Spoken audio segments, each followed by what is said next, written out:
Grabe mga taga-Batang Maynila, nandito tayo ngayon sa Quiapo, Maynila. Dito sa kahabaan ng Evangelista Street. At makikita nyo, mukhang talagang nagkukusa na ang mga tao. Dahil alam nilang paparating na si Mayor Isko. At malapit na po ang nag-iisang mayor na talagang napagpaayos ng Maynila. Kaya naman makikita ninyo, kahit pa paano medyo lumuluwag na ang mga kalsada ngayon dito. Dahil alam nilang kapag nakaupo na si Yorme, ay matik na yan. Mawawala na lahat ulit ng mga obstruction sa mga kalsada, sa mga eskenita. At ayan ang ating inaabangan. Yan ang gusto naman talaga ng mga maraming tao. Imagine mga taga-Batang Maynila, sa loob ng 3 taon na mayagpag ulit ang mga nag-obstruct or no mga kung ano-ano nagkalat sa bangketa dahil alam nilang walang sasaway sa kanila.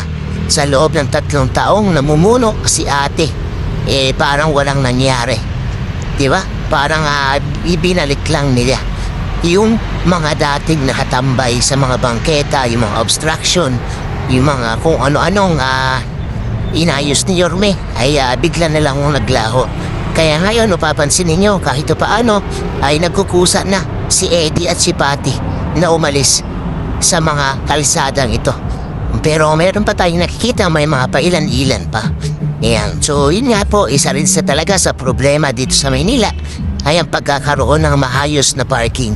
So sana isa din yan sa bigyang pansin, tuunan ng aksyon ang pagkakaroon ng mga parking area dito sa Maynila na kung saan magkakaroon ng maayos na parking yung mga sasakyan din para no choice na rin sila kasi talagang mahirap po ang parking dito sa Maynila. Pero ito makikita ninyo mga taga-Batang Maynila, nasa kahabaan tayo ng Evangelista Street dito sa Raon, dito sa Quiapo. At mapapansin po ninyo ay medyo maliwag po ang mga kalsada ngayon. Bali araw po pala ng Sabado ngayon mga taga-Batang Maynila. Pero mapapansin po natin na medyo maliwag na at wala na masyadong mga nakaharang na sa gitna na mga nagtitinda or kahit na mga sasakyan. So sa tingin natin ay nagkukusa na talaga yung mga taga-Batang Maynila dahil alam nila nga na mayayari sila once na nandyan na si Yorme.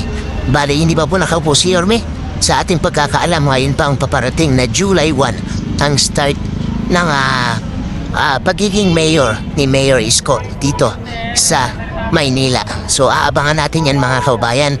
At yun nga po muling manunumbalik ang ganda at aliwalas muli ng Maynila pag-upo ni Mayor Isko. Yun lamang po mga kaubayan at maraming salamat po sa inyong pagtutok at pagsubaybay kay From D Manila. So abangan po ninyo yung ating mga susunod pang update dito sa Maynila sa pag-upo ni Mayor Isko Moreno Dumagoso.